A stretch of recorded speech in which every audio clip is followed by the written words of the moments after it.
అందరికీ నమస్తే. Welcome to Ashoka Telangana academy. దేశవ్యాప్తంగా యూపీఎస్సీ నిర్వహించేటటువంటి సివిల్ సర్వీసులలో ఐఏఎస్, ఐపీఎస్ స్థాయి అధికారుల ప్రాధాన్యత కానివ్వండి, పాత్ర కానివ్వండి అమోఘమైనది. ప్రజలతో సత్సంబంధాలు నెలకొల్పడంలో, అదేవిధంగా ప్రజలకు సేవ చేయడంలో వీరు నిరంతరం ముందుంటారు. ఈ క్రమంలోనే రాష్ట్ర స్థాయిలో గ్రూప్ 1 ఉద్యోగాలకు కూడా అంతే స్థాయి ప్రాధాన్యత ఉంది. జిల్లా విభాగాలకు అధిపతులుగా, అదేవిధంగా డిప్యూటీ కలెక్టర్లుగా, ఆర్డీఓ స్థాయి అధికారులుగా, మున్సిపల్ కమిషనర్లుగా మరియు డిఎస్పీ స్థాయి అధికారులుగా వీరు ప్రజలతో మమేకమవుతూ అనేకమైనటువంటి సేవలను అందించాల్సి ఉంటుంది. మరి ఈ ఉద్యోగాలకు ప్రిపేర్ అయ్యేటటువంటి అభ్యర్థులు సైతం ఎన్నో కష్ట నష్టాలకు ఓర్చుకుంటూ సుదీర్ఘ కాలం పాటు వీరు ప్రిపరేషన్లో ఉండాల్సినటువంటి పరిస్థితి ఉంటుంది. నిరుద్యోగులతో పోటీ పడుతూ ఉద్యోగులు సైతం ఈ పోటీ పరీక్షలకు ప్రిపేర్ అవ్వడంలో అతిశయోక్తి లేదు. సో ఈ పోస్టులకు ఉన్నటువంటి ప్రాధాన్యత దృష్ట్యా ఎంత కాలమైనా సరే వెరవక, ఎంత కష్టాలనైనా సరే ఎదుర్కొంటూ పోటీ పరీక్షలకు ప్రిపేర్ అయ్యేటటువంటి అభ్యర్థులు మనకు నిత్యం కనిపిస్తూనే ఉంటారు. ఈ క్రమంలోనే అశోక తెలంగాణ అకాడమీ ద్వారా గ్రూప్ 1 అభ్యర్థులకు సంబంధించి సైన్స్ అండ్ టెక్నాలజీ పాఠ్యాంశాలలో భాగంగా సిలబస్ యొక్క విశ్లేషణను అందిస్తూ, అదేవిధంగా ఈ పాఠ్యాంశాలలో ప్రిపరేషన్ యొక్క సరళి ఏ విధంగా ఉండాలనేటటువంటి అంశాలను నేను మీకు వివరించే ప్రయత్నం చేస్తాను. 2014లో నమస్తే తెలంగాణ నిపుణ విభాగానికి అశోక్ కుమార్ గారు నన్ను పరిచయం చేయడం జరిగింది. ఆనాటి నుంచి ఈనాటి వరకు కూడా సైన్స్ అండ్ టెక్నాలజీ విభాగంలో వారు ఇచ్చినటువంటి సూచనలు, సలహాల ద్వారా అనేకమైనటువంటి అద్భుత ప్రయాణాలు చేయడం జరిగింది. ఈ క్రమంలో నిపుణలోనే అనేకమైనటువంటి శాస్త్ర సాంకేతికత విభాగాలకు సంబంధించినటువంటి ఆర్టికల్స్ రావడం జరిగింది. మన టీవీ కార్యక్రమాల ద్వారా కానివ్వండి, అదేవిధంగా తెలుగు అకాడమీలో సైన్స్ అండ్ టెక్నాలజీ పుస్తకానికి రచయితగా వ్యవహరించడం ద్వారా కానివ్వండి, నా ఈ ప్రయత్నాలన్నింటికీ కూడా నమస్తే తెలంగాణలోని నిపుణ అనేది ఒక పునాదిగా ఏర్పడడం జరిగింది. సో ఈ క్రమంలో నాకున్నటువంటి అనుభవాలన్నింటినీ కూడా రంగరిస్తూ, క్రోడీకరిస్తూ మీకు శాస్త్ర సాంకేతికత విభాగాలకు సంబంధించినటువంటి అంశాలను పరిచయం చేసే ప్రయత్నం చేస్తాను. ముఖ్యంగా టీఎస్పీఎస్సీ మరియు ఏపీపీఎస్సీ నిర్వహించేటటువంటి గ్రూప్ 1 స్థాయి ఉద్యోగాలకు శాస్త్ర సాంకేతికత యొక్క ప్రాధాన్యత ఎంతో ఎక్కువగా ఉంది. మనకు టీఎస్పీఎస్సీని కనుక గమనించినట్లయితే పేపర్ 5లో సెక్షన్ 1 50 మార్కులకు కానీ, అదేవిధంగా సెక్షన్ 2లో మరొక 50 మార్కులకు గాను ఈ శాస్త్ర సాంకేతికత అంశాలను క్రోడీకరించడం జరిగింది. సో సిలబస్లో భాగంగా వాటిని పొందుపరచడం జరిగింది. అదేవిధంగా జనరల్ ఎస్ఏ పేపర్ 1లో భాగంగా సైన్స్ అండ్ టెక్నాలజీకి సంబంధించినటువంటి ఒక వ్యాసం కూడా వచ్చే అవకాశం ఉన్నటువంటి దృష్ట్యా టీఎస్పీఎస్సీలో సైన్స్ అండ్ టెక్నాలజీ యొక్క వెయిటేజీ సుమారుగా మనకు 150 మార్కులకు కనిపిస్తుంది. అదేవిధంగా ఇంచుమించు టీఎస్పీఎస్సీలో ఉన్నటువంటి సిలబస్ని ఏపీపీఎస్సీలో సుమారుగా 9 యూనిట్లుగా మనకు అందించడం జరిగింది సిలబస్లో. సో పెద్దగా మార్పులు లేవు కాబట్టి టీఎస్పీఎస్సీకి సంబంధించినటువంటి ప్రిపరేషన్ తోటే, ఒక స్మార్ట్ అప్రోచ్ తోటి మనం టీఎస్పీఎస్సీ మరియు ఏపీపీఎస్సీలోని అంశాలన్నింటినీ కూడా నేర్చుకునే ప్రయత్నం చేయవచ్చు. అయితే ఇక్కడ ఒక ముఖ్యమైనటువంటి డిఫరెన్స్ ఏంటంటే, అక్కడ ఇక్కడ ఏపీపీఎస్సీలో సైన్స్ అండ్ టెక్నాలజీలో భాగంగా ఆంధ్రప్రదేశ్లో ఉండేటటువంటి శాస్త్ర సాంకేతిక సంస్థలకు సంబంధించినటువంటి అంశాలను ప్రముఖంగా అడగడం జరిగింది. అయితే మనం చేస్తున్నటువంటి ప్రిపరేషన్లో భాగంగానే స్పేస్కి సంబంధించినటువంటి అంశాలు కనుక చూసినట్లయితే భారతదేశంలో అంతరిక్ష కార్యక్రమాలకు దోహదపడేటటువంటి సంస్థల వివరాలను ప్రముఖంగా పేర్కొనడం జరిగింది. సో దీంట్లో దేశవ్యాప్తంగా బెంగళూరు కానివ్వండి, అహ్మదాబాద్కు సంబంధించినటువంటి అంశాల్లో కానివ్వండి, అక్కడ ఉన్నటువంటి సంస్థలతో పాటుగా ఆంధ్రప్రదేశ్కు సంబంధించినటువంటి సంస్థలను కూడా మనం అధ్యయనం చేస్తాం. కాబట్టి ఇక్కడ ఆ సిలబస్లో ఉన్నటువంటి వేరియేషన్స్ దృష్టి అది పెద్ద కష్టమైనటువంటి అంశంగా మనకి ఇక్కడ కనపడదు. సో చిన్న చిన్న ప్రిపరేషన్ టెక్నిక్స్ తోటే స్మార్ట్గా చదువుకుంటూ మనం 2 రకాల పరీక్షలకు కూడా ఎస్ఎన్టీకి సంబంధించినటువంటి అంశాలను నేర్చుకునే ప్రయత్నం చేయవచ్చు. సో ఈ క్రమంలో సిలబస్ యొక్క ఒరవడి ఏ విధంగా ఉంది, ప్రశ్నల సరళి ఏ విధంగా ఉంది, అదేవిధంగా సిలబస్ యొక్క కంపారిజన్స్, ఆయా అంశాలను, టాపిక్స్ని బోధించేటప్పుడు మనం ఏ విధంగా మౌల్డ్ చేసుకోవాలనేటటువంటి అంశాలను మనం వివరించుకునే ప్రయత్నం చేద్దాం. ముఖ్యంగా సైన్స్ మరియు నాన్ సైన్స్కి సంబంధించినటువంటి అభ్యర్థులు ఒక డైలమాలో ఉంటారు. ఎస్ఎన్టీ అనేది ఒక్కొక్కరికి ఒక్కొక్క రకంగా కనిపిస్తుంది, కానీ ప్రముఖంగా అతి ముఖ్యమైనటువంటి స్కోరింగ్ సబ్జెక్టుగా మనకి ఇక్కడ సైన్స్ అండ్ టెక్నాలజీ కనిపిస్తుంది అనడంలో అతిశయోక్తి లేదు. అయితే సైన్స్ వాళ్ళైనా సరే నాన్ సైన్స్ వాళ్ళైనా సరే ఒక దృక్పథంతో చదువుకోవాల్సి ఉంటుంది. ఇక్కడ టెర్మినాలజీ అనేది కీలకమైనటువంటి పాత్రను పోషిస్తుంది. సపోజ్ వికాస్ ఇంజిన్కి సంబంధించినటువంటి స్పేస్ టెక్నాలజీలో వికాస్ ఇంజిన్కి సంబంధించినటువంటి అంశాలు కనుక మనం గమనించినట్లయితే ఇది ఫ్రాన్స్కు చెందినటువంటి వైకింగ్ వాహక నౌకలోని 2వ దశ నుంచి మనం దీన్ని ఎక్స్ట్రాక్ట్ చేసుకోవడం జరిగింది. దీంట్లో కూడా మనకు లిక్విడ్ ఇంధనాన్ని ఇది వినియోగించడం జరుగుతుంది, లిక్విడ్ ఫ్యూయల్. అయితే ఇక్కడ సాధారణ పరిభాషలో చెప్పినట్లయితే మోనో మిథైల్ హైడ్రోజన్ MMH అంటాం దీన్ని. దీనితో పాటుగా నైట్రోజన్ ఆక్సైడ్స్ని ఆక్సీకరణలుగా వాడతాం. సో ఈ 2 టెర్మినాలజీలని చేసుకుంటూ మరొక అంశంగా హైపర్బోలిక్ ఇంధనాలుగా పరిగణించబడే MMH మరియు నైట్రోజన్ ఆక్సైడ్స్ని ఈ దశలో వినియోగిస్తాము అనే ఒక చిన్న కీలకమైనటువంటి ట్రిక్ని కనుక మనం ఇక్కడ ప్లే చేసినట్లయితే SNT విభాగంలో మనకు మార్కులు ఎక్కువగా పడే అవకాశం ఉంటుంది. అంటే టెర్మినాలజీలో నేను చెప్పే అంశాలతో పాటుగా మీరు చేసేటటువంటి కొంత సమిష్టి కృషి వల్ల అత్యధిక మార్కులను పొందేటటువంటి ఒక స్కోరింగ్ టాపిక్గా మనం ఇక్కడ సైన్స్ అండ్ టెక్నాలజీని చూడవచ్చు. ఎటువంటి భయాందోళనలు మనకి ఇక్కడ అవసరం లేదు. నాకున్నటువంటి అనుభవం దృష్ట్యా కానివ్వండి, అదేవిధంగా మనకు తెలుగు అకాడమీ నుంచి కూడా సైన్స్ అండ్ టెక్నాలజీ బుక్ వచ్చింది, మరియు బిఆర్ అంబేద్కర్ ఓపెన్ యూనివర్సిటీకి సంబంధించినటువంటి సైన్స్ అండ్ టెక్నాలజీ పుస్తకాలు కూడా మనకి ఇక్కడ ఈ ప్రిపరేషన్లో ప్రముఖమైనటువంటి పాత్ర పోషిస్తాయి. కాబట్టి ఆధునికమైనటువంటి ఇటీవల వస్తున్నటువంటి నూతన ధోరణులు సైతం మనం అధ్యయనం చేయాల్సి ఉంటుంది. కాబట్టి సామాజిక మాధ్యమాల ద్వారా, వెబ్సైట్ల ద్వారా, అదేవిధంగా సంబంధిత విభాగాల యొక్క వెబ్సైట్ల ద్వారా కూడా మనకు కావాల్సినటువంటి సమాచారాన్ని మనం క్రోడీకరించుకొని మనకు ఈ ప్రిపరేషన్ యొక్క సరళిని మనం డెవలప్ చేసుకుంటూ పోవాల్సినటువంటి అవసరం ఉంది. ఎస్పీఎస్సి నిర్వహించేటటువంటి గ్రూప్ 1 మెయిన్స్ పరీక్షల్లో భాగంగా సైన్స్ అండ్ టెక్నాలజీని 2 సెక్షన్లుగా అందించడం జరిగిందని చెప్పుకున్నాం. దీంట్లో మొదటి సెక్షన్లో శాస్త్ర సాంకేతికత పాత్ర మరియు దాని యొక్క ప్రభావం అనేటటువంటి హెడ్డింగ్ తోటి అందించడం జరిగింది. అదేవిధంగా సెక్షన్ 2ని శాస్త్ర సాంకేతికత అమలులో నూతన ధోరణులు అనేటటువంటి టైటిల్తో ఇవ్వడం జరిగింది. అంటే అభ్యర్థి శాస్త్ర సాంకేతికతలో ప్రాథమిక అంశాలతో మొదలుకొని అత్యున్నతమైనటువంటి ఆధునిక పద్ధతుల వరకు కూడా నేర్చుకోవాల్సినటువంటి అంశం ఉంది. ఇక్కడ శాస్త్ర సాంకేతికతకు సంబంధించినటువంటి అంశాలను గమనించినట్లయితే ముఖ్యంగా అభ్యర్థులలో ఎన్నో సందేహాలు అనేవి వ్యక్తపరచడం జరుగుతుంది. సిలబస్ పరిధి అనేది మనకు ఇచ్చిన క్రమంలో తక్కువగా కనిపిస్తుంది, కానీ ఎక్కువ విషయాలపైన ఫోకస్ చేయాల్సినటువంటి పరిస్థితి. మార్కెట్లో మనకు ఈ శాస్త్ర సాంకేతికతకు సంబంధించినటువంటి పుస్తకాలు తక్కువగానే ఉన్నాయి, కానీ వెబ్సైట్ల రూపంలో మనకు అనేకమైనటువంటి పేజీల రూపంలో ఎక్కువ మెటీరియల్ మనకు అందుబాటులో ఉంది. ఈ క్రమంలో ఆ మెటీరియల్ని మన ప్రిపరేషన్ సరళికి ఏ విధంగా అనుగుణంగా మలుచుకోవాలి, ఏ విషయాలను పరిగణలోకి తీసుకోవాలి, ఏ విషయాలను ఎక్కడి నుంచి ఎక్కడికి కట్ చేసుకోవాలనేటటువంటి అంశాలను ఇక్కడ మనం క్షుణ్ణంగా పరిశీలించాల్సి ఉంటుంది. పేపర్ 5లోనే కాకుండా పేపర్ 1లోని జనరల్ ఎస్ఏ విభాగంలో కూడా శాస్త్ర సాంకేతికతకు సంబంధించినటువంటి అంశాలను పొందుపరచడం జరిగినందున తక్కువ మాటల్లోనే ఉన్న విషయాలను వివరించేటటువంటి క్రమంలో పేపర్ 5 కనపడుతుండగా ఎలాబరేటివ్ మేనర్లో అంటే పూర్తి డీటెయిల్డ్గా విషయాలను పరిశీలించి జనరల్ ఎస్సే రూపంలో మనము అందించాల్సి ఉంటుంది. అంటే ఒకటే విభాగము 2 విభిన్న ధోరణులలో మనం ఇక్కడ ప్రిపరేషన్ని మెరుగుపరుచుకోవాల్సినటువంటి అవసరం ఉంది. అంటే జనరల్ ఎస్సే విభాగంలో భారతదేశ అంతరిక్ష రంగం సాధించినటువంటి ఘనతలను కూలంకషంగా వివరించండి అన్నప్పుడు సుమారుగా 8 నుంచి 10 పేజీల మ్యాటర్ని మనం అక్కడ పొందుపరచాల్సి వస్తుంది. ఇదే ప్రశ్నను పేపర్ 5లో కనుక అడిగినప్పుడు కేవలం పొదుపైనటువంటి మాటలతో ఉన్నటువంటి విజయాలన్నింటినీ వివరిస్తూ మనం 1.5 పేజీల సమాచారాన్ని క్రోడీకరించాల్సి ఉంటుంది. అంటే 2 రకాలైనటువంటి దృక్పథాలను ఇక్కడ మనం గమనించుకోవాలి. తక్కువ మాటల్లో వివరించే ప్రయత్నం చేయాలి పేజీన్నర సమాచారాన్ని. అదేవిధంగా ఒక్కవేళ అదే క్వశ్చన్ కనుక మనకు జనరల్ ఎస్సేలో వస్తే పూర్తి ఎలాబరేట్గా చేసుకుంటూ 10 పేజీల సమాచారాన్ని కూడా మనం అక్కడ నేర్చుకోవాల్సినటువంటి అవసరం ఉంది. సో ఈ క్రమంలో మనకు పేపర్ 5లోని అంశాలలో పేజీన్నర నిడివితోటి వచ్చేటటువంటి ప్రశ్నలను ఏ విధంగా మనం జనరల్ ఎస్సేకు సైతం మళ్లించుకోవచ్చు అనేటటువంటి అంశాలను కూడా పరిగణించాల్సి ఉంటుంది. ఈ క్రమంలో మనం ఈ ఎస్ఎన్టీ యొక్క పాత్ర, ప్రభావము, అదేవిధంగా అమలులో ఉండేటటువంటి నూతన ధోరణులు ఏ విధంగా ఉంటాయో అనేది చూద్దాం.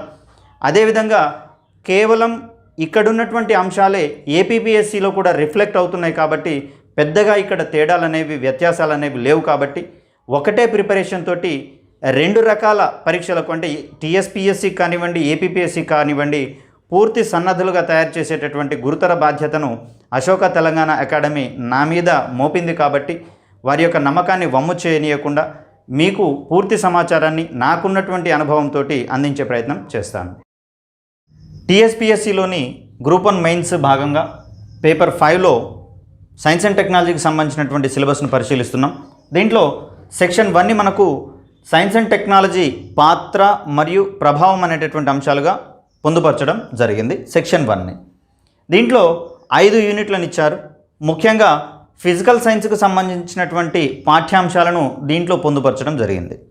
మొదటి యూనిట్లో భాగంగా శాస్త్ర సాంకేతిక రంగాలు, శాస్త్ర సాంకేతికత, వాల్యూ ఎడిషన్ లేదా విలువ జత చేర్పు అనే అంశము, అదేవిధంగా భారత్లో ప్రస్తుత ఎస్ఎన్టీ పరిణామాలు, జాతీయాభివృద్ధిలో సైన్స్ అండ్ టెక్నాలజీ, పారిశ్రామికాభివృద్ధి మరియు పట్టణీకరణ అనేటటువంటి అంశాలను పొందుపరచడం జరిగింది.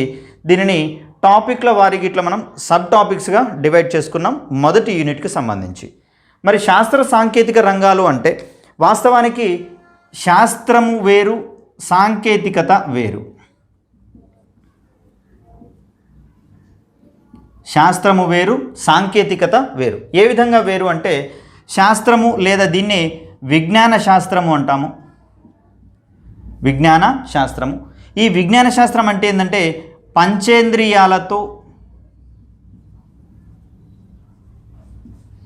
పరిసరాల పరిశీలననే మనం ఇక్కడ విజ్ఞాన శాస్త్రం అని పేర్కొంటాం. పంచేంద్రియాలంటే మనకున్నటువంటి జ్ఞానేంద్రియాలు. ఈ 5 జ్ఞానేంద్రియాలతో పరిసరాలలో ఏం జరుగుతుందనేటటువంటి అంశాలను కూలంకషంగా అధ్యయనం చేస్తూ దానికి సంబంధించినటువంటి పరిశీలననే మనం ఇక్కడ విజ్ఞాన శాస్త్రంగా చెప్పుకుంటాం. ఈ విజ్ఞాన శాస్త్ర పరిశీలన అనేది ఈ మధ్యలో మొదలైంది కాదు. దీనికి సాంప్రదాయంగా కొన్ని వేల సంవత్సరాల క్రితం అంటే ఆది మానవుడు సంచరించేటటువంటి కాలం నుంచి వెలుగు చూసినటువంటి విజ్ఞాన శాస్త్రాన్ని సాంప్రదాయ విజ్ఞాన శాస్త్రంగా పేర్కొంటాం. ఇటీవలి కాలంలో అంటే 20వ శతాబ్దం 21వ శతాబ్దంలో ఈ విజ్ఞాన శాస్త్రాన్ని ఆధారంగా చేసుకొని పలు పద్ధతులు కానివ్వండి, పరికరాలు కానివ్వండి, ఆధునికమైనటువంటి ధోరణులు కానివ్వండి వెలుగు చూడడం జరిగింది. కాబట్టి ఆ రకమైనటువంటి పద్ధతులు, పరికరాల యొక్క సమాహారాన్ని మనం ఇక్కడ శాస్త్ర సాంకేతికతగా మనం ఇక్కడ పేర్కొంటాం. కనుకనే ఇక్కడ శాస్త్ర సాంకేతిక రంగాలు అన్నప్పుడు మనకు 2 రకాలైనటువంటి అంశాలు ఇక్కడ మనకు పరిచయం చేయాల్సినటువంటి అవసరం ఉంది. దీన్నే మనం ఇక్కడ సాంప్రదాయ రంగంగా చెప్పుకుంటాం, అదేవిధంగా ఆధునిక రంగంగా కూడా చెప్పుకుంటాం. అంటే ఈ ఆధునిక రంగము మరియు సాంప్రదాయ రంగాల వారీగా శాస్త్ర సాంకేతిక రంగాలను అధ్యయనం చేయాల్సి ఉంటుంది. ఇక రెండవ అంశమైనటువంటి శాస్త్ర సాంకేతికత, వాల్యూ ఎడిషన్కి సంబంధించినటువంటి అంశాలను కనుక మనం గమనించినట్లయితే వాల్యూ ఎడిషన్ అంటే విలువ జత చేర్పు అని చెప్పుకున్నాం. అంటే ప్రస్తుతం ఉన్నటువంటి శాస్త్రీయ విధానం కానివ్వండి, సాంకేతిక విధానాలను కానివ్వండి మరింత ఆధునికీకరించడం ద్వారా ఎక్కువ ఉత్పత్తులను మానవాళికి అందించేటటువంటి క్రమంలో, మరిన్ని రకాలైనటువంటి సేవలను మానవాళికి అందించేటటువంటి క్రమంలో ఏ రకమైనటువంటి నూతన పోకడలు వచ్చాయి అనేటటువంటిది శాస్త్ర సాంకేతికతలో వాల్యూ ఎడిషన్ అనేటటువంటి అంశం మనకు వివరిస్తుంది. కొన్ని ఎగ్జాంపుల్స్ కనుక మనం చూసినట్లయితే మనం ఈ మధ్య కాలంలో ఎక్కువగా చూస్తున్నాం ఆర్టిఫిషియల్ ఇంటెలిజెన్స్ అనేది, అదేవిధంగా మెషిన్ లెర్నింగ్ అంటే యంత్రాలకు సంబంధించినటువంటి అధ్యయనాన్ని మనం ఇక్కడ చూస్తాం. అదేవిధంగా బిగ్ డేటా అనాలిసిస్ అనేది ఒకటి మనకి ఇక్కడ ప్రధానంగా కనిపిస్తుంది. అదేవిధంగా డిజిటల్ పేమెంట్లు కానివ్వండి, డిజిటల్ గేట్వేస్ కానివ్వండి, వీటన్నిటికీ సంబంధించినటువంటి అంశాలు ఇక్కడ మనం చూస్తూనే ఉన్నాం. సో ఇట్లా సైబర్ సెక్యూరిటీ కానివ్వండి, అదేవిధంగా ఇంటర్నెట్ ఆఫ్ థింగ్స్, ఇవి కేవలం మనకు ఇన్ఫర్మేషన్ టెక్నాలజీ మాధ్యమంగా చేసేటటువంటి అంశాలలో భాగంగా వీటిని చూస్తాం. అంటే ఇక్కడ వాల్యూ ఎడిషన్లో భాగంగా ఏ రంగంలో ఏ విధమైనటువంటి నూతన శాస్త్ర సాంకేతికత పోకడలు వెల్లువిరిసాయి అనేటటువంటి మొత్తం ఇక్కడ మనం చూస్తాం. అదేవిధంగా భారత్లో ప్రస్తుత సైన్స్ అండ్ టెక్నాలజీ పరిణామాలు కానివ్వండి, జాతీయాభివృద్ధిలో సైన్స్ అండ్ టెక్నాలజీ ఇవి రెండు కూడా కొంచెం రిలేటెడ్గా ఉండేటటువంటి టాపిక్స్. దీంట్లో ప్రధానంగా మనం భారతదేశంలో శాస్త్ర సాంకేతికతకు దోహదం చేసేటటువంటి పలు విభాగాలు కానివ్వండి, అదేవిధంగా జాతీయ స్థాయిలో మరియు రాష్ట్ర స్థాయిలలో ప్రాధాన్యత వహించేటటువంటి వివిధ సంస్థలు కానివ్వండి, అదేవిధంగా కార్యక్రమాలు ప్రభుత్వాలు నిర్వహించేటటువంటి కార్యక్రమాలు కానివ్వండి, పథకాలు కానివ్వండి, వీటిలలో అంతర్భాగాలుగా మనకి ఇక్కడ కనిపించడం జరుగుతుంది. దీంట్లోనే జాతీయ అభివృద్ధి కోసము సైన్స్ అండ్ టెక్నాలజీని వినియోగించుకోవడంలో భాగంగా భారతదేశం ఏ రకమైనటువంటి చర్యలను తీసుకున్నదనేటటువంటి అంశం కూడా మనకి ఇక్కడ అత్యంత ప్రాధాన్యత కలిగించేటటువంటి అంశాలుగా చూస్తాం. అదేవిధంగా మేధో సంపత్తి హక్కులకు సంబంధించినటువంటివి కూడా భారతదేశం నుంచి కొంచెం వెనుకబడినటువంటి పరిస్థితులు ఇక్కడ మనకు కనిపిస్తున్నాయి. అంటే ఇక్కడ ఇన్వెన్షన్స్ జరగట్లేవు అంటే అలా కాదు, ఇన్వెన్షన్స్ జరుగుతూనే ఉన్నాయి, కానీ దానికి సంబంధించినటువంటి ఐపీఆర్ రైట్స్ని మనం పొందడంలో కొంత అలసత్వాన్ని ప్రదర్శిస్తున్నటువంటి క్రమాన్ని ఇక్కడ మనం చూడవచ్చు. అయితే ఈ మధ్య కాలంలో దీన్ని ప్రభుత్వం కొంచెం ప్రెస్టీజియస్గా తీసుకొని ఈ రంగంలో కూడా ఎక్కువ మేధో సంపత్తి హక్కులను పొందడంలో భాగంగా ఆవిష్కర్తలను కానివ్వండి, శాస్త్రవేత్తలను కానివ్వండి, విశ్వవిద్యాలయాలను కానివ్వండి ఎక్కువగా ప్రోత్సహిస్తున్నటువంటి క్రమాన్ని ఇక్కడ మనం గమనించవచ్చు. అదేవిధంగా మరొక ముఖ్యమైనటువంటి సబ్ టాపిక్గా మనకి ఇక్కడ పారిశ్రామికాభివృద్ధి మరియు పట్టణీకరణ అనేటటువంటిది కనిపిస్తుంది. ఈ మధ్యకాలంలో నగరాలను స్మార్ట్ సిటీస్గా మారుస్తున్నటువంటి క్రమాన్ని ఇక్కడ మనం చూడవచ్చు. అంటే ఉన్నటువంటి నగరాలను సాంకేతికత సహాయంతో అత్యంత సమర్థవంతమైనటువంటి స్మార్ట్ సిటీస్గా రూపొందించేటటువంటి క్రమంలో మనకు అమృత్ కానివ్వండి, స్మార్ట్ సిటీస్ పథకాలు కానివ్వండి ఇక్కడ మనకు ఉపయోగపడుతున్నాయి. అంటే నగరాలలో ఉండేటటువంటి ట్రాఫిక్ విభాగాన్ని కానివ్వండి, అదేవిధంగా అభివృద్ధి కార్యక్రమాలలో కానివ్వండి, శాస్త్ర సాంకేతికత యొక్క సహాయాన్ని తీసుకోవడం ద్వారా మనకి ఇక్కడ ఈ పట్టణీకరణ అనేది ఏ విధంగా అభివృద్ధి చెందించబడుతుంది, అదేవిధంగా ఉన్నటువంటి పట్టణాల మీద ప్రజల యొక్క వలసల కారణంగా వచ్చేటటువంటి డిమాండ్ను తగ్గించుకుంటూ ఈ పట్టణాల చుట్టూతా శాటిలైట్ టౌన్స్ని రూపొందించేటటువంటి క్రమంలో శాటిలైట్ల సహాయంతో ఎటువంటి అభివృద్ధికి సంబంధించినటువంటి ప్రోగ్రామ్స్ని మనం అందుబాటులోకి తీసుకొస్తున్నాం అనేటటువంటి అంశాలు కూడా మనం ఇక్కడ అధ్యయనం చేయాల్సి ఉంటుంది. సో ఇక్కడ ఒకసారి మనం గమనించినట్లయితే ఇది మనకు గతంతో ఉన్నటువంటి సిలబస్తో పోలిస్తే ప్రస్తుతం కొత్తగా చేరినటువంటి సిలబస్. అంటే సిలబస్ మారిన తర్వాత మనకు దీన్ని కొత్త సిలబస్లో భాగంగా పొందుపరచడం జరిగింది. అయితే ఒక విషయాన్ని కనుక మనం జాగ్రత్తగా గమనించినట్లయితే వీటికి సంబంధించినటువంటి మ్యాటర్ ఎక్కడ ఉంటుంది అంటే ఈ సైన్స్ అండ్ టెక్నాలజీకి సంబంధించినటువంటి సెక్షన్ 1లోని మిగతా 4 యూనిట్లు, అదేవిధంగా సెక్షన్ 2లోని మిగతా 5 యూనిట్లలో దీనికి సంబంధించినటువంటి అంశాలు క్రోడీకరించబడతాయి. ఇక ఎస్ఎన్టీ సెక్షన్ 1లోని యూనిట్ 2లోని సబ్ టాపిక్స్ని కనుక మనం గమనించినట్లయితే దీన్ని కూడా మనం ప్రధానంగా జాతీయ సైన్స్ విధాన తీర్మానాలు, అదేవిధంగా టెక్నాలజీ మిషన్లు, ఐసీటీ, రోబోటిక్స్, నానో టెక్నాలజీ వంటి 5 ఉపవిభాగాలుగా మనం ఇక్కడ డివైడ్ చేసుకోవడం జరుగుతుంది.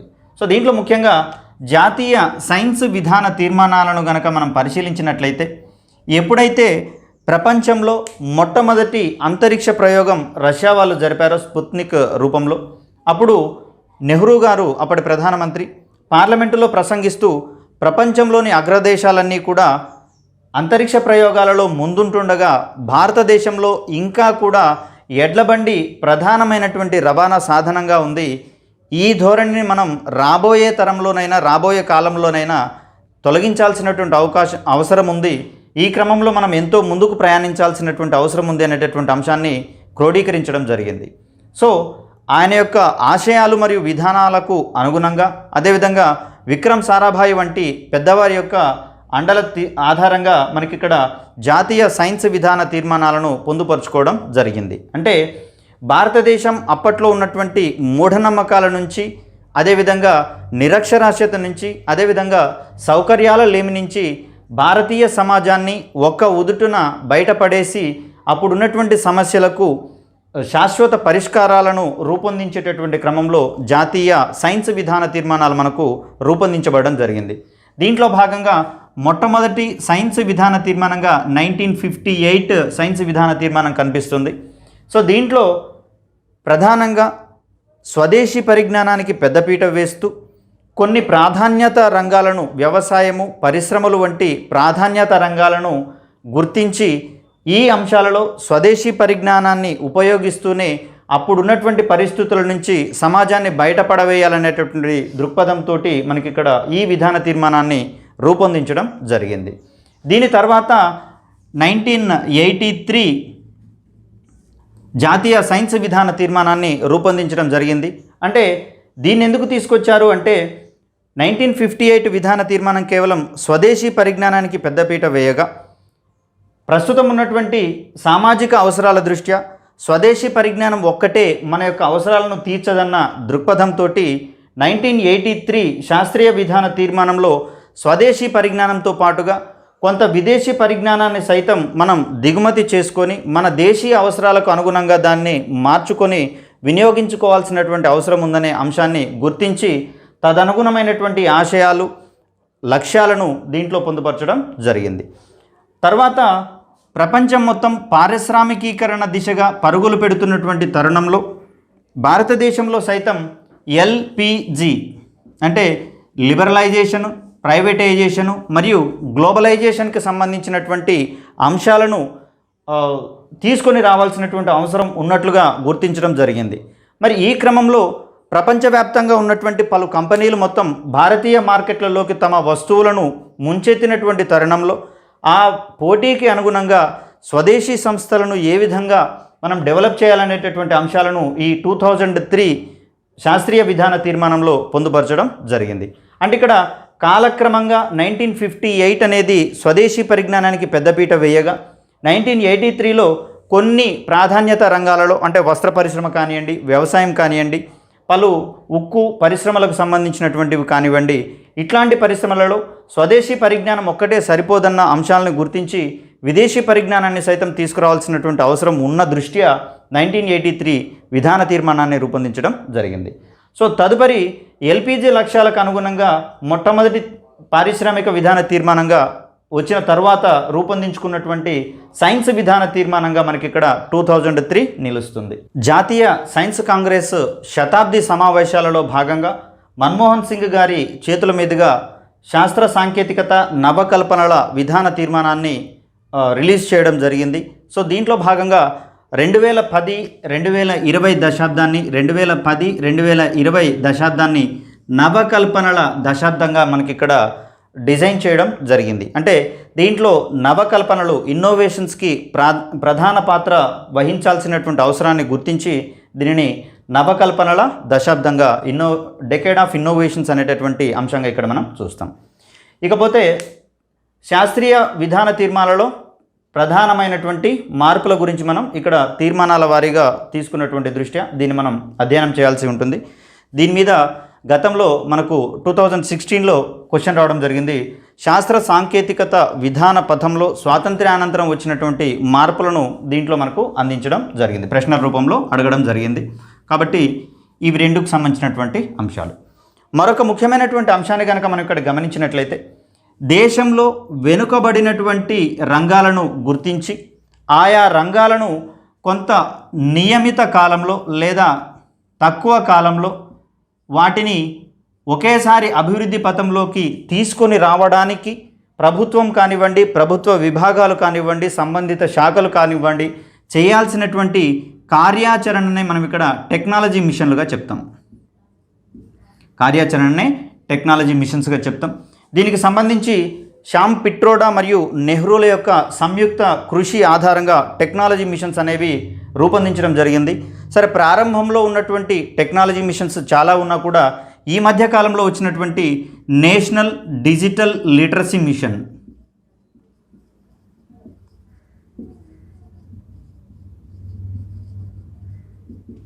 అదేవిధంగా టీకాలు అందనటువంటి చిన్నారులకు కానివ్వండి, గర్భిణీ స్త్రీలకు కానివ్వండి, టీకాలను సకాలంలో అందించేటటువంటి సదుద్దేశంతో రూపొందించబడినటువంటి మిషన్ ఇంద్రధనుష్ కానివ్వండి, అదేవిధంగా పోషకాహార మిషన్ కానివ్వండి,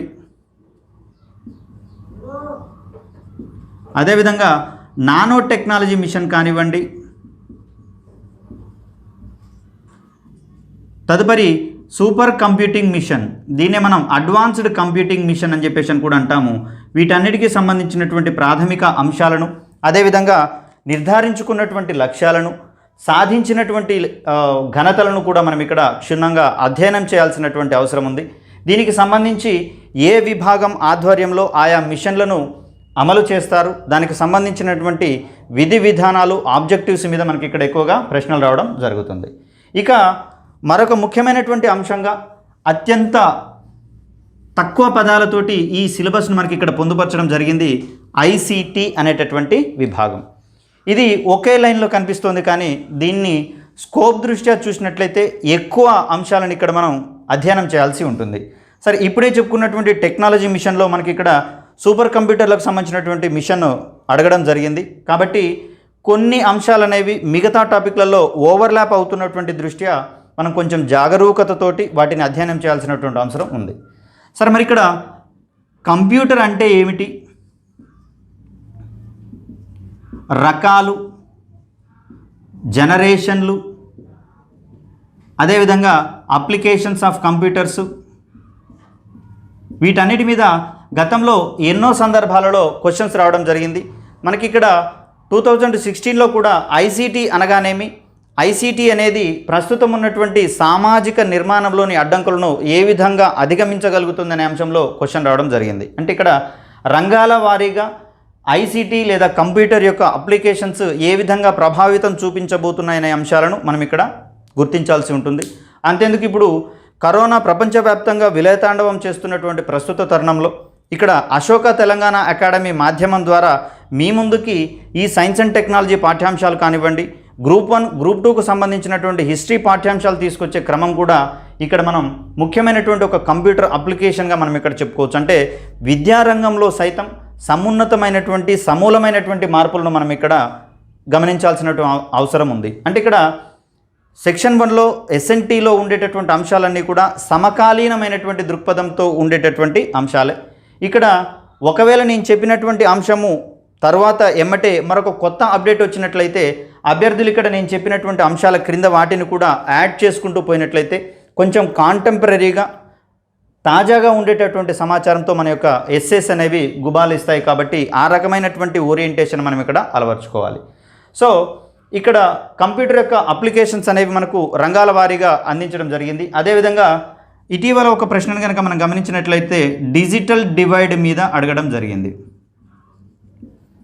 అంటే కంప్యూటర్ అక్షరాస్యతకు సంబంధించినటువంటి అంతరం ఏ విధంగా ఉంది, అంటే ఈ అంతరం అనేది వయస్సు వారీగా కనిపిస్తుంది, ప్రాంతాల వారీగా కూడా కనిపిస్తుంది. అంటే మారుమూల ప్రాంతాలలో ఉన్నవారితో పోలిస్తే నగరాలలో ఉన్నవారికి ఈ డిజిటల్ సౌకర్యాలు అనేవి ఎక్కువగా ఉంటాయి. కాబట్టి వారికి దీనికి సంబంధించినటువంటి పరిజ్ఞానం అనేది ఎక్కువగా ఉంటుంది.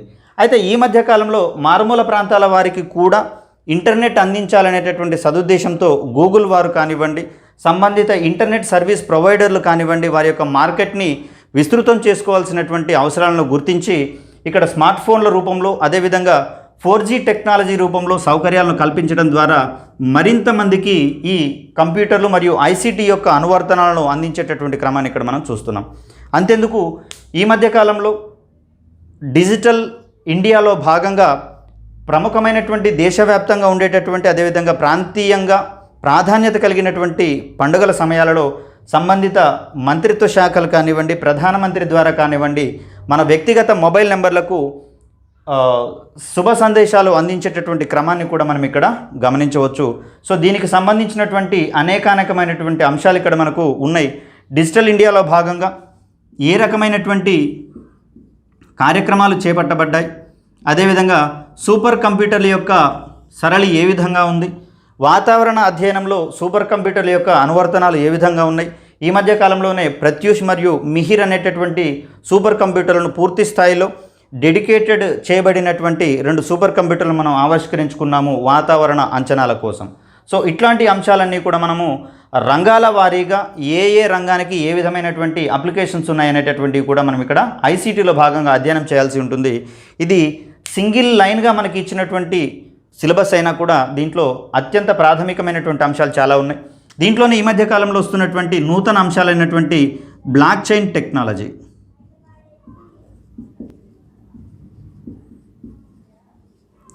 దీని ఆధారంగా తీసుకునేటటువంటి క్రిప్టో కరెన్సీని అనేకమైనటువంటి దేశాలు బ్యాన్ చేసినా కూడా బ్లాక్ చైన్ టెక్నాలజీ అనేది సెక్యూరిటీ పరంగా అత్యున్నతమైనటువంటి సేవలు అందిస్తున్నటువంటి దృష్ట్యా తెలంగాణ ప్రభుత్వం కూడా ఈ మధ్యకాలంలో ధరణి వెబ్సైట్ని మనకి ఇక్కడ బ్లాక్ చైన్ టెక్నాలజీ ఆధారంగానే అందించడం జరుగుతుంది. కాబట్టి బ్లాక్ చైన్ టెక్నాలజీ కానివ్వండి, అదేవిధంగా ఇంటర్నెట్ ఆఫ్ థింగ్స్ కానివ్వండి, తర్వాత సైబర్ సెక్యూరిటీకి సంబంధించినటువంటి అంశాలు కానివ్వండి, బిగ్ డేటా అనాలిసిస్, ప్రస్తుతము అమెజాన్ ద్వారా మరియు ఫ్లిప్కార్ట్ ద్వారా దసరా పండుగల సమయాల్లో కానివ్వండి, నూతన సంవత్సర వేడుకల్లో భాగంగా కానివ్వండి, సమ్మర్ సేల్లో భాగంగా కానివ్వండి, అనేకమైనటువంటి ప్రోడక్ట్స్కి సంబంధించి ఆఫర్లను అందించడం జరుగుతుంది.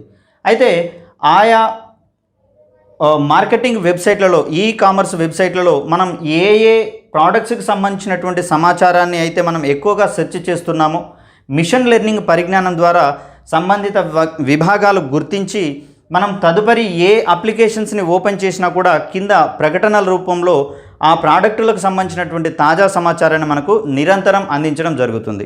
అయితే ఇక్కడ స్మార్ట్ ఫోన్ల విషయంలో మనం ఒకటి గమనించాల్సినటువంటి అంశం ఏంటంటే, మన యొక్క వ్యక్తిగత సమాచారం గోప్యంగా ఉంటుంది అని హామీ ఇస్తూనే ఇక్కడ మీరు యూట్యూబ్ ఓపెన్ చేసినా, అదేవిధంగా ఇతర ఏ ముఖ్యమైనటువంటి డాక్యుమెంట్లను ఓపెన్ చేసినా కూడా కింద స్క్రోలింగ్స్ రూపంలో మనము ఈ కామర్స్ వెబ్సైట్లలో ఎక్కువగా సెర్చ్ చేసినటువంటి ప్రకటనల యొక్క సమాచారం వస్తుంది. కాబట్టి ఇక్కడ మనం వీటిని మిషన్ లెర్నింగ్కి సంబంధించినటువంటి అంశాలు, అదేవిధంగా ఇంటర్నెట్ ఆధారితమైనటువంటి వస్తువుల అంతర్జాలం అంటాం, దీన్ని ఇంటర్నెట్ ఆఫ్ థింగ్స్ అనేటటువంటి అంశంగా ఇక్కడ మనం చూస్తాం. వీటికి సంబంధించినటువంటి ప్రాథమిక అంశాలను, వాటి యొక్క అప్లికేషన్స్ని కూడా మనం ఇక్కడ అధ్యయనం చేయాల్సి ఉంటుంది. ఇక మరొక ముఖ్యమైనటువంటి విభాగము రోబోటిక్స్. ఇక్కడ ఇండియాలో ఎక్కువగా రోబోటిక్స్కి సంబంధించినటువంటి అంశాలలో ఇంకా కొంత వెనుకబడినటువంటి అంశంగా ఇక్కడ మనం చూస్తాం. జపాన్ ఇప్పటికే ముందుండగా మిగతా ప్రపంచ దేశాలు సైతం ఈ రోబోటిక్స్ పరిజ్ఞానంలో ఉన్నటువంటి అవకాశాలను అందిపుచ్చుకునేటటువంటి దిశగా అడుగులు వేస్తున్నాయి. ఈ క్రమంలో విశ్వవిద్యాలయాలు కానివ్వండి, అదేవిధంగా R&D సంస్థలు కానివ్వండి, సమిష్టి కృషితోటి ఇవి ముందుకు పోవాల్సినటువంటి అంశాన్ని ఇక్కడ రోబోటిక్స్ అనేది మనకు వివరిస్తుంది. అంటే ఇక్కడ సామాజిక అవసరాలను తీర్చేటటువంటి సదుద్దేశంతో పలు విసుగు పుట్టించేటటువంటి, మానవాళికి విసుగు పుట్టించేటటువంటి పనులలో కానివ్వండి, అత్యంత దారుణమైనటువంటి పరిస్థితులలో, భయంకరమైన విధ్వంసకరమైనటువంటి పరిస్థితులలో మానవులకు ప్రత్యామ్నాయంగా ఉపయోగించగల రోబోటిక్స్ మనకి ఇప్పటికే అందుబాటులో వచ్చాయి. ఇక్కడ ప్రపంచ దేశాలను గతంలో ఎబోలా అనేటటువంటి వైరస్ బాగా బాధించినటువంటి క్రమంలో ఈ రోబోట్స్ ద్వారా డిజిన్ఫెక్షన్ రోబోట్స్ అంటాం, అంటే పరిసరాలను సూక్ష్మజీవి రహితం చేయడంలో భాగంగా రోబోట్స్ని మనం ప్రయోగించడం జరిగింది. అదేవిధంగా ప్రస్తుతం ఉన్నటువంటి కరోనా పరిస్థితులలో కూడా రోగులకు కొన్ని రకాలైనటువంటి సపర్యలు చేయడంలో భాగంగా రోబోట్స్ని మనం సద్వినియోగం చేసుకుంటున్నాం. అయితే ఇక్కడ రోబోటిక్స్ రంగంలో ఇంకా ఇండియా ఎందుకు వెనుకబడి ఉంది అంటే, ఇక్కడ ఏ ఒక్క రంగానికో రోబోటిక్స్ అనేది పరిమితమై లేదు. దీంట్లో ఒక 4-5 ఇంజనీరింగ్ విభాగాలు కోఆర్డినేట్ చేసుకోవాల్సినటువంటి అవసరం ఉన్నటువంటి దృష్ట్యా మనకి ఇక్కడ విషయ నిపుణుల కొరత ఒకటి, కోర్సుల కొరత ఒకటి, తర్వాత నాణ్యమైనటువంటి ప్రయోగశాలలు లేకపోవడం, అదేవిధంగా విషయ నిపుణులు లేకపోవడం వల్ల ఇంకనూ రోబోటిక్స్కి సంబంధించినటువంటి అంశాలలో భారత్ వెనుకబడి ఉంది. ఈ క్రమంలోనే ఈ మధ్యకాలంలో ఈ లోటులను పూడ్చుకుంటూ కూడా రోబోటిక్స్ రంగంలో ఉన్నటువంటి అవకాశాలను మనం సద్వినియోగం చేసుకోవాలనే దృఢ సంకల్పంతో ప్రభుత్వం అనేది కృషి చేస్తూ ఉంది. నానో టెక్నాలజీ కూడా ఈ మధ్య కాలంలోనే అభివృద్ధిలోకి వస్తున్నటువంటి ఒక అంశంగా మనం ఇక్కడ చూస్తాం. ఈ నానో టెక్నాలజీ యొక్క అప్లికేషన్స్ని కూడా మనం ఇక్కడ రంగాల వారీగా అధ్యయనం చేయాల్సినటువంటి అవసరం ఉంది. అంటే నానో టెక్నాలజీ అంటే ఏమిటి అంటే, ఇక్కడ డ్వార్ఫ్ అనేటటువంటి పదంగా మనం ఇక్కడ చూస్తాం. నానో అంటే డ్వార్ఫ్ లేదా మరుగుజ్జు, అంటే ఏదైనా ఒక మూలకాన్ని కానివ్వండి, వస్తువుని కానివ్వండి, దాని యొక్క సూక్ష్మ పరిమాణంలోకి మార్చినప్పుడు దాని యొక్క లక్షణాలు, భౌతిక రసాయనిక లక్షణాలు ఏ విధంగా మార్పు చెందుతాయనేటటువంటి అంశాలను కూలంకషంగా అధ్యయనం చేసిన తర్వాత ఆయా సూక్ష్మ పరమాణువులు మానవాళికి ఏ విధంగా ఉపయోగపడతాయనేటటువంటి అంశాలను గ్రహించి దానికి సంబంధించినటువంటి పరిజ్ఞానాన్ని మనం ఇక్కడ నానో టెక్నాలజీగా తీసుకొచ్చుకున్నాం. దీని ద్వారా శక్తి రంగంలో కానివ్వండి, అదేవిధంగా కమ్యూనికేషన్స్ రంగంలో కానివ్వండి, మనకు ఎన్నో రకాలైనటువంటి ఉపయోగాలు ఉన్నాయి. అదేవిధంగా రవాణా రంగంలో కానివ్వండి, ఇక్కడ తేలిక ఆటోమొబైల్స్ రంగంలో తేలికపాటి వాహనాలను, దృఢమైన వాహనాలను రూపొందించేటటువంటి క్రమంలో మనకి ఇక్కడ కార్బన్ నానో ట్యూబ్స్ అనేవి ఎక్కువగా ఉపయోగపడేటటువంటి అంశాన్ని ఇక్కడ మనం చూస్తాం. సో వీటి ద్వారా లాంగ్ లాస్టింగ్ అంటే సుదీర్ఘకాలం మన్నేటటువంటి, త్వరగా చెడిపోయినటువంటి వస్తువులను తయారు చేయడంలో ఇక్కడ సూక్ష్మ సాంకేతికత అనేది అధిక ప్రాధాన్యత కలిగినటువంటి అంశంగా ఇక్కడ మనం చూస్తాం. ఇటీవలనే మనకున్నటువంటి లిథియం అయాన్ బ్యాటరీస్ని వీటి యొక్క దీర్ఘకాలం మన్నేటట్లుగా నైట్రోజన్ అంటే ఇక్కడ మీసోపోరస్ నైట్రోజన్ డోప్డ్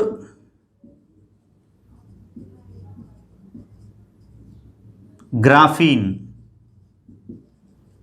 సో ఇక్కడ గ్రాఫైట్ అనేది త్రిమితీయ కార్బన్ రూపాంతరం కాగా, గ్రాఫీన్ అనేది 2 డైమెన్షనల్ అంటే ద్విమితీయంగా ఉండేటటువంటి కార్బన్ యొక్క రూపాంతరంగా గ్రాఫీన్ని చూస్తాం. ఈ గ్రాఫీన్ పొరలకు మీసోపోరస్ నైట్రోజన్ని డోపింగ్ చేసినప్పుడు అంటే మాదీకరణం చెందించినప్పుడు ఈ బ్యాటరీల యొక్క శక్తి అనేది అమాంతంగా 3 రెట్లు పెరిగినటువంటి క్రమంలో వీటికి సంబంధించినటువంటి సాంకేతిక అంశాలను మనం ఇక్కడ అధ్యయనం పూర్తిగా చేయకపోయినా కూడా దాని యొక్క అప్లికేషన్స్ విషయంలో వీటిని కోట్ చేసుకుంటూ పోవాల్సి ఉంటుంది. అదేవిధంగా ఇటీవల కాలంలోనే మానవ కేశాల నుండి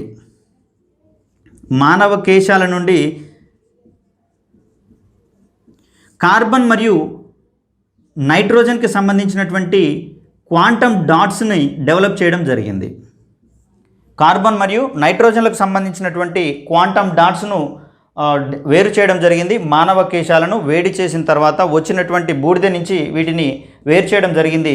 సో వీటి ద్వారా ఎల్సిడి తెరలను కానీ లేదా ఎల్ఈడి తెరలను కానీ రూపొందించినప్పుడు తక్కువ శక్తితోటి అత్యంత సమర్థవంతంగా మరియు పలుచటి తెరలను రూపొందించేటటువంటి క్రమంలో ఈ క్వాంటమ్ డాట్స్ అనేవి అత్యంత సమర్థవంతమైనవి. కాబట్టి ఇక్కడ నానో టెక్నాలజీకి సంబంధించినటువంటి అనేకమైనటువంటి అంశాలను ఇక్కడ మనం అధ్యయనం చేస్తాం. అదేవిధంగా నానో టెక్నాలజీ విభాగంలో అత్యంత తక్కువ కాలంలోనే సూపర్ పవర్ల సరసన భారతదేశాన్ని చేర్చడానికి గాను నానో టెక్నాలజీ మిషన్ని మనం ఇక్కడ రూపొందించుకోవడం జరిగింది. సో దాంట్లో భాగంగా మనం చేపట్టినటువంటి కార్యక్రమాలు కానివ్వండి, సో ఏమేమి సంస్థలు దీంట్లో పాల్పంచుకుంటున్నాయి అనేటటువంటి అంశాలు కానివ్వండి, దీంట్లో మనకు క్రియాశీలకంగా మారబోతున్నాయి.